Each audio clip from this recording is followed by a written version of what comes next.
Hi, welcome to another City Council recap. Council had a work session last night, October 28th, and work sessions are a time to have a lot of information sharing, presentations, get staff direction, but does not include any formal decision making. So no final decisions, no ordinances, no resolutions of that nature. Those are for the regular business meetings. Last night was all about parks, primarily about Pavilion Park. We have completed that project, and it was giving council a recap of the financials of that grant-funded project. The project did go a bit over budget, and that has been talked about with council a number of times prior. We had a plan for how we dealt with that extra amount, and it resulted in a great park.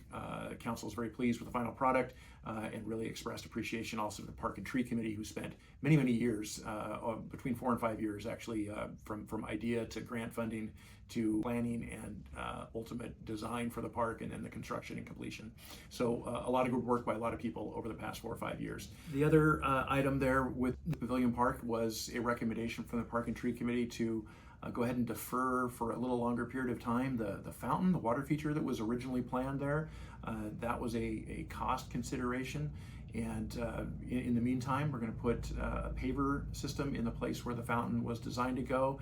And we're working on a donation from the Coburg Main Street Arts Committee of a temporary arts installation for that location, which is really exciting, and more to come on that later. The final thing with Pavilion Park associated with the project was the acquisition of additional land from the Shepherd family, and that included an agreement between the city and the Shepherds for a park renaming in honor of their daughter, Laura.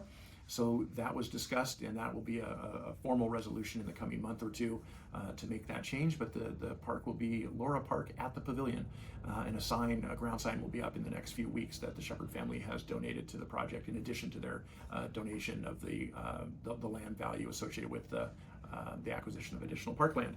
The final park agenda item last night had to do with kind of early stage planning and community involvement and engagement for the design and ultimate installation of a new park in the Coburg Creek subdivision. Lands were dedicated as part of the subdivision approval that will eventually become a new neighborhood park. There's a plan that the Park and Tree Committee will be the focal point of leading some of the early concept designs, and then the community engagement process to get neighborhood impact, full community input, and work through likely a phase design and a phase construction to see that project through to incorporate another park into the city's park system. All of that work will be guided by the Park and Open Space Master Plan, and will be all in public meetings with the Park and Tree Committee, and then ultimately the City Council. That's it for the recap of last night. All that information is available, the packets and agendas and all of that is on the city's website for your review if you'd like to dig in further. Thank you.